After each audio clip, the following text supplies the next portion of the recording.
Vale, muchas gracias. Y pues ya nada más, al final de la sesión, si me puedes pasar el video por Telegram, estaría excelente. Déjenme les comparto pantalla para empezar con la clase. Hoy vamos a estar viendo un tema bastante cortito, o sea, básicamente para terminar esta parte de semántica de la lógica de primer orden y enfocarnos ya en el tema que nos va a interesar sobre lógica de primer orden, que es esta parte de satisfacibilidad, ¿no? Satisfacibilidad y consecuencia lógica, que es un concepto que vamos a explicar el día de hoy. Entonces, en la clase del miércoles nos quedamos hablando sobre estos tres conceptos importantes. Satisfacibilidad, dijimos que algo era satisfacible si bajo un modelo nosotros encontrábamos un estado. Acuérdense que el modelo es esta interpretación, ¿no? Este universo de discurso junto con su función y de interpretación. Entonces decíamos que era satisfacible si bajo un modelo nosotros lográbamos encontrar un estado, con un solo estado era suficiente, tal que la evaluación de la fórmula era verdadera. Decíamos que era verdad si para todo estado,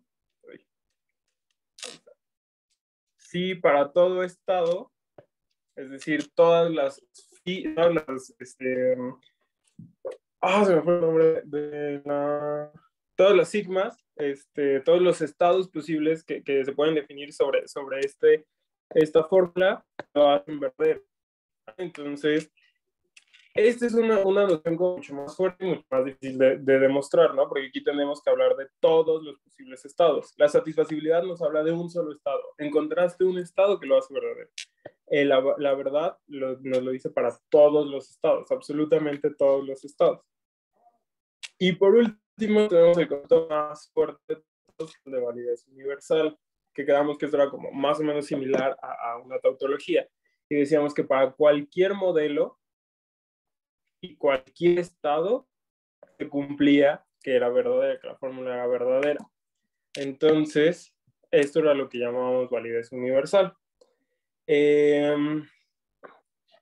Esto es importante porque justo tanto la validez universal como la verdad van a ser cosas muy difíciles de demostrar. Como les decía el miércoles, nosotros nos vamos a enfocar en la satisfacibilidad, encontrar un único estado que satisfaga a nuestra fórmula, que la haga verdadera. Entonces, esto es en lo que nos vamos a enfocar.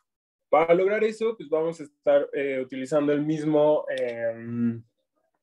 ¿cómo se llama? El mismo procedimiento que utilizábamos en lógica proposicional, que era resolución binaria, solamente que aquí la resolución binaria va a funcionar un poco diferente. La resolución binaria en grandes rasgos es lo mismo, pero la forma de implementarla va a ser diferente. A partir del lunes nosotros nos vamos a enfocar en ver esta parte de resolución binaria. Hoy vamos a terminar con unos conceptos semánticos muy importantes para lograr esta parte de la resolución binaria. Primero vamos a hablar sobre equivalencias lógicas.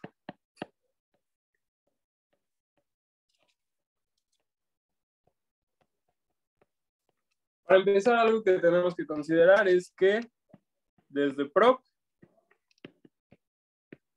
es decir, desde la lógica proposicional, vamos a heredar todas las equivalencias sobre los conectivos lógicos.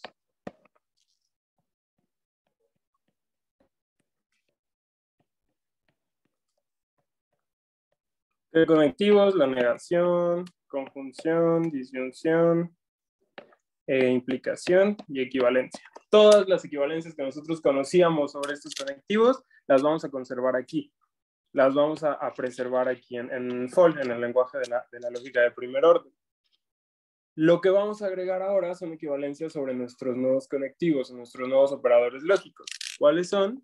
Los cuantificadores. ¿Cómo va a funcionar las equivalencias sobre los cuantificadores? Pues vamos a ver 4 equivalencias muy importantes sobre estos cuantificadores.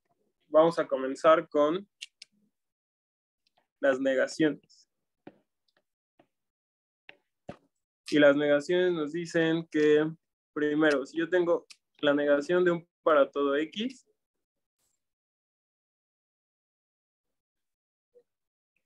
para todo x phi, esto va a ser equivalente a existe x tal que no phi. ¿Qué es lo que estamos diciendo aquí? Que si yo tengo, ¿qué significamos para todo x phi? Que todas las x, todos los elementos, todos los objetos del universo de discurso cumplían phi. El negarlo, yo lo voy a ver ahora como que existe al menos un elemento en mi universo de discurso que no lo está cumpliendo. Es decir, si no todos los elementos lo cumplen, al menos existe uno que no lo está cumpliendo, ¿vale? Por eso la negación de un para todos se vuelve una existencial. Y al revés funciona de la misma forma. Si yo niego un existencial, entonces estoy diciendo, ¿qué significaba el existencial solito? Que hay un elemento que cumple phi. Si yo digo que no hay un elemento que existe phi, eso quiere decir que todos los elementos no cumplen phi. Entonces la negación de un existencial es, si no existe ningún elemento que cumple phi, entonces todos los elementos no están cumpliendo phi. Eso respecto a las negaciones. Así es como van a funcionar nuestros cuantificadores respecto a las negaciones. Ahora, si hablamos de la eliminación de cuantificadores. En una fórmula nosotros podemos tener varios cuantificadores apuntándose en la misma variable.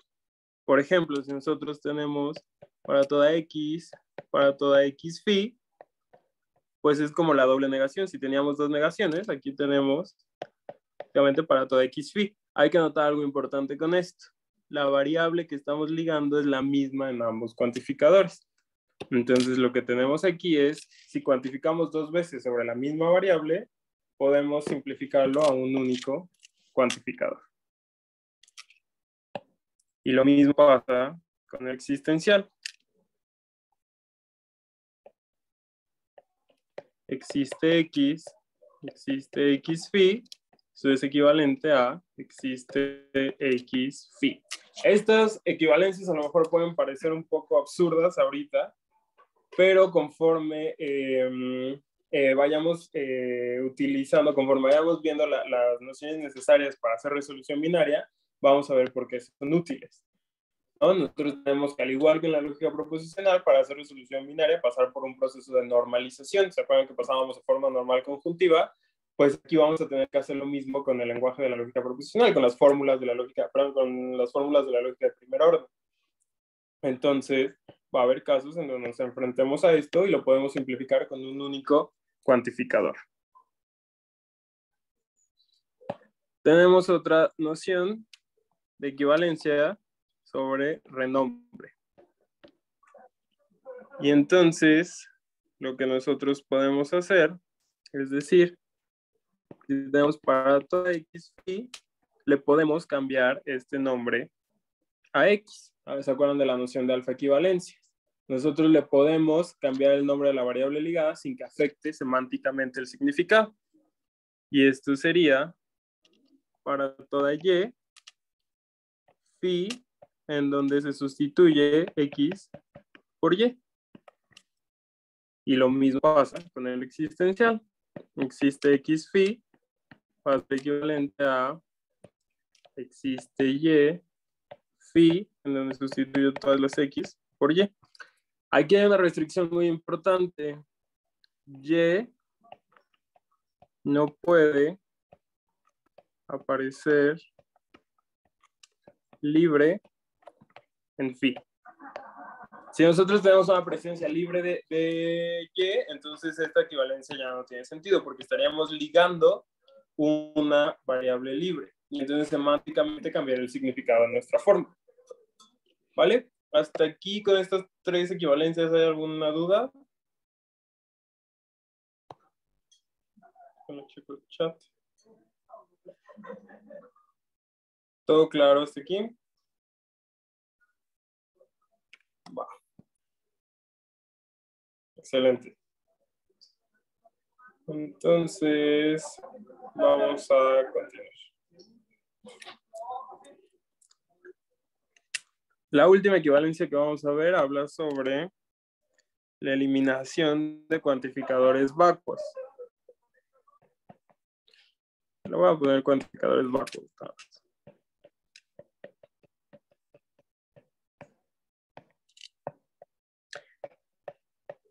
¿Y a qué nos referimos con cuantificadores vacuos? Si yo tengo para toda X phi y X no aparece en phi, entonces esto va a ser equivalente a simplemente phi. Lo mismo pasa con existe X phi. Si no aparece X, entonces va a ser phi. Por ejemplo, para toda X, P de Y y Z. Aquí estamos cuantificando sobre una variable que no aparece en el cuerpo. Entonces esto va a ser equivalente a P de Y, Z. No está cambiando para nada el significado. ¿Por qué? Porque X no está presente en el cuerpo que tenemos acá. ¿Ok? ¿Hay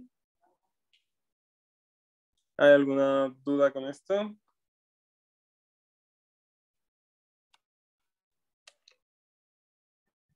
¿Quedan claras las equivalencias? ¿Todo bien?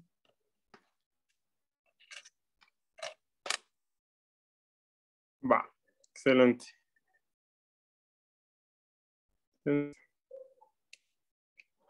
Vamos a pasar al concepto principal de la clase de hoy, que es la consecuencia lógica.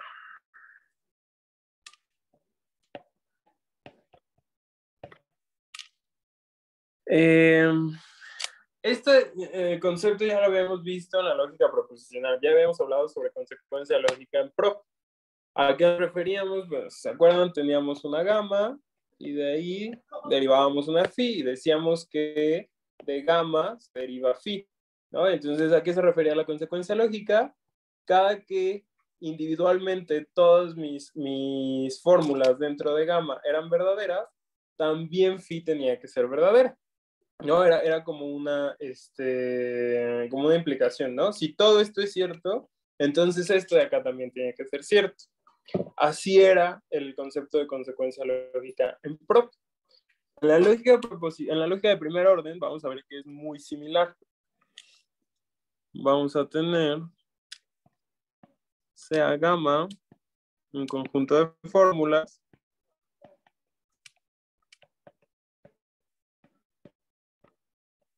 default del lenguaje de la lógica de primer orden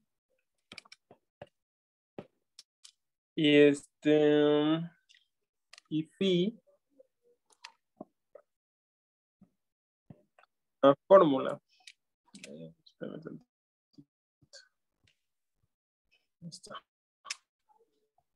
Y phi una fórmula. Entonces,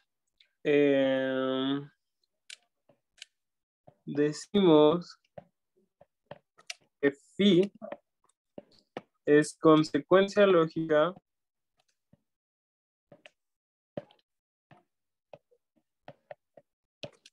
de gamma y lo denotamos exactamente de esta misma forma. Sí, solo sí.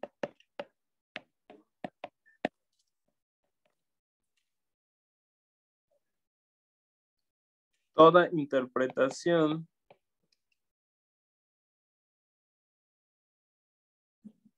bueno, sí, solo sí. Para toda interpretación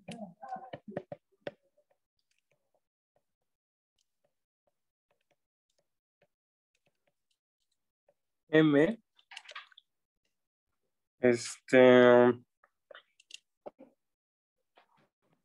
si M es modelo para gamma, es decir, si M individualmente hace verdad todas las fórmulas de gamma, entonces M también va a ser modelo para phi. O sea, siempre que nuestro conjunto es satisfacible, nuestro conjunto de premisas es satisfacible, siempre que encontramos un modelo que satisface nuestro conjunto de fórmulas, entonces también nuestra conclusión o nuestra fórmula phi tiene que ser verdadera. El concepto es básicamente el mismo que en lógica proposicional. La diferencia es que aquí estamos buscando modelos. En la lógica proposicional se trataba de encontrar una interpretación. Aquí estamos buscando modelos, es decir, cada que un universo de discurso y cada que una función de interpretación hacen verdadero individualmente cada una de mis fórmulas en gamma, entonces también tiene que ser verdadero mi conclusión. ¿Vale? Entonces, si eso se cumple, decimos que phi, perdón, es consecuencia lógica de gamma. Queda claro el concepto de consecuencia lógica. Digo, es un mapeo casi directo hacia, ¿cómo se llama? Hacia la consecuencia lógica de prop, ¿no? Va, perfecto. Vamos a hacer un ejemplo de esto.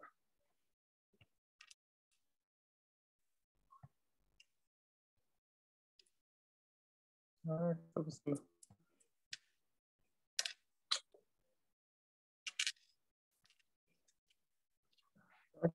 Eso se vuelve loca.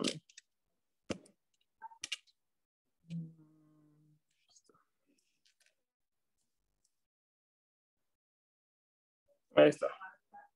Veamos un ejemplo.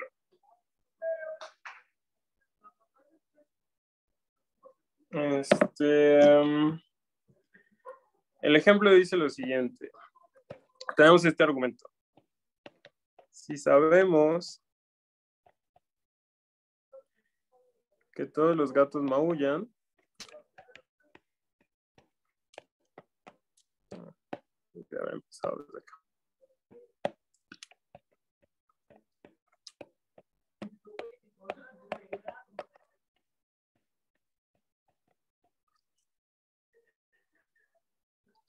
Y que Cleofas es un gato.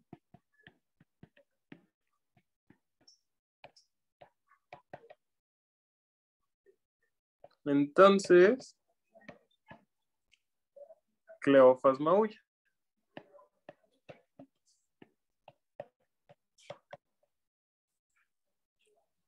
Ok, entonces, este es un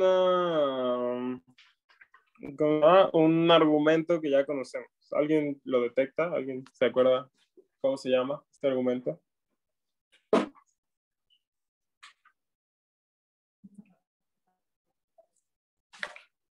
¿Se acuerdan cómo se llamaba este argumento? Nosotros lo vimos con otras palabras, pero exactamente es el de Sócrates. ¿Cómo se llamaba? Todo hombre es mortal, Sócrates es hombre, por lo tanto, ¿qué pasa?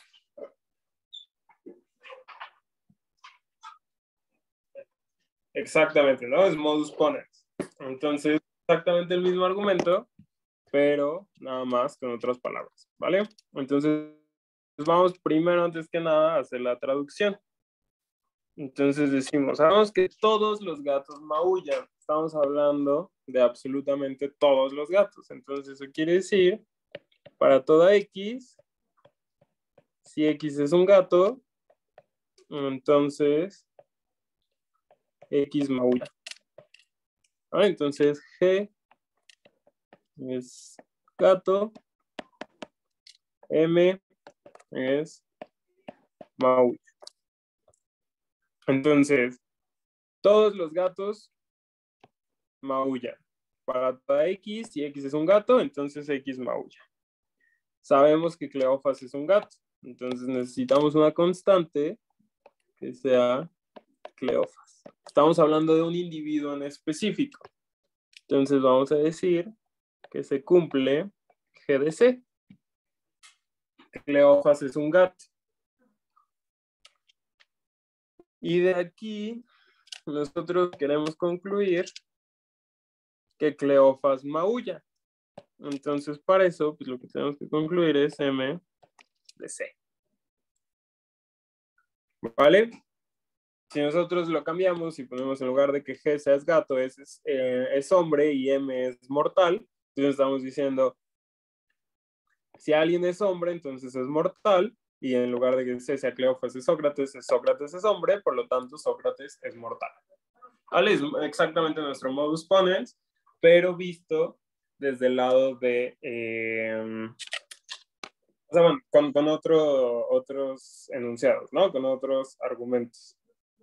Entonces, esto obviamente es algo satisfacible, es algo correcto, ¿no? Es un argumento lógico correcto. Sabemos que de estas premisas se sigue esta conclusión de acá. Entonces, lo que vamos a hacer es demostrar esta correctud del argumento. Vamos a demostrar que esto es un argumento lógico correcto. ¿Vale? Entonces, ¿cómo lo vamos a hacer? Pues bueno, vamos a ver nuestra definición de argumento correcto. Lo que dice, o de consecuencia lógica, lo que dice nuestra consecuencia lógica es cada que gamma es verdadero, la consecuencia también es verdadera. Entonces vamos a acomodar esto a ese esquema. Para eso vamos a definir primero nuestra gamma. ¿Quién es gamma? Pues gamma es todo el conjunto de premisas, todo lo que tengo yo aquí, ¿no? Entonces gamma es el conjunto que tiene para toda x, g de x implica m de x y que Cleofas es un gato. Esta es nuestra gamma. Y entonces phi va a ser m de c. Queremos demostrar que Cleofas también maulla. Y entonces lo que necesitamos es ver que todos los estados y los modelos que hacen verdadera estas dos fórmulas también van a ser verdadera esta fórmula. ¿Ok? Entonces, lo vamos a ver de esta forma. Sea M un modelo para gamma, es decir, de M se sigue gamma, M satisface individualmente cada una de las fórmulas de gamma. Y entonces, si M es modelo de gamma, podemos decir que M también es modelo de para toda X, G de X implica M de X y M es modelo de G de C, ¿no? Si era modelo para el conjunto, entonces individualmente es modelo para cada una de las fórmulas. Entonces, voy a mostrar que M también tiene que ser modelo para M de C.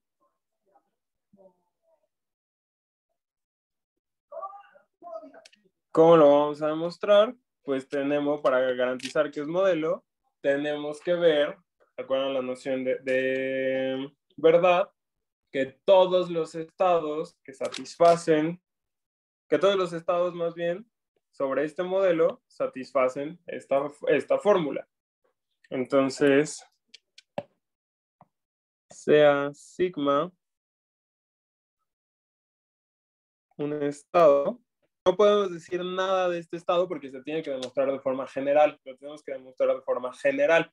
Entonces no le podemos decir absolutamente nada de este estado, tiene que ser un estado completamente arbitrario.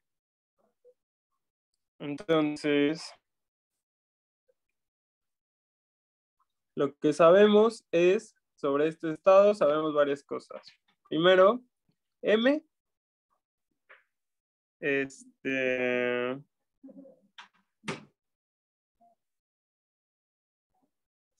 no, perdón, M no. C, Cleofas, tiene que ser parte de nuestro universo de discurso, ¿no? Porque así es justamente como lo definimos. Cleofas tiene que estar en nuestro universo de discurso. Entonces, sabemos que esto está pasando. Entonces, justamente, como nosotros tenemos que para toda X, G de X implica M de X, y sabemos que la interpretación bajo sigma de esto es 1, porque nosotros tenemos esta opción de acá, este modelo hace verdadera esta fórmula. Esa es una de nuestras hipótesis. Entonces, esta interpretación en específico sobre este estado lo va a hacer verdadero. Pero ¿qué era lo que nos decía nuestra función de interpretación? Bueno, esto es cierto si la interpretación bajo sigma, en donde cambias x por cualquier m de la fórmula sin el cuantificador, de x implica m de x, es 1 para toda m en nuestro universo de discurso. Esta era nuestra definición de la interpretación de un para todo. Nuestro para todo se hacía verdadero cuando todos los elementos de nuestro universo de discurso cumplían la fórmula. Todos los elementos de nuestro universo de discurso lo están cumpliendo. A nosotros nos interesa uno en específico. ¿Quién? C. Como todos lo cumplen, por lo tanto, C cumple con la fórmula. Entonces nosotros tenemos que G de C implica M de C, la interpretación de esto bajo sigma, tiene que ser 1. ¿Por qué? Porque venía de este para todo. Y el para todo yo puedo sustituir al X por cualquier elemento de mi universo de discurso. El elemento que ahorita me interesa a mí es justamente la Cleófas, el elemento C. Entonces yo sé que la interpretación bajo sigma, lo voy a volver a escribir, de G de C implica M de C es 1. Pero ¿en qué casos nuestra implicación se hacía verdadera? O bien el antecedente es falso, pero en este caso yo sé que el antecedente es verdadero, ¿no? Nosotros en este caso sabemos que es verdadero. ¿Por qué? Porque es parte de nuestro conjunto. También es modelo. Entonces, sabemos que la interpretación bajo el mismo estado de G de C es igual a 1. Entonces, si mi antecedente es verdadero y la implicación completa es verdadero, el único caso en donde esta implicación va a ser verdadero con un antecedente verdadero es que la interpretación del consecuente también sea 1. Y si mi interpretación con un estado cualquiera, con un estado arbitrario, es 1, entonces sabemos que M es modelo de que Cleófas maulla, que es justo lo que queríamos demostrar. ¿Vale? Entonces así es como demostramos la consecuencia lógica. Es un proceso, en este caso fueron dos pones, entonces no fue tan complicado, pero aún así fue un proceso un poco engorroso. Necesitamos otras técnicas para demostrar la consecuencia lógica, que es en lo que nos vamos a enfocar la próxima semana. ¿Vale? ¿Hay alguna duda hasta aquí?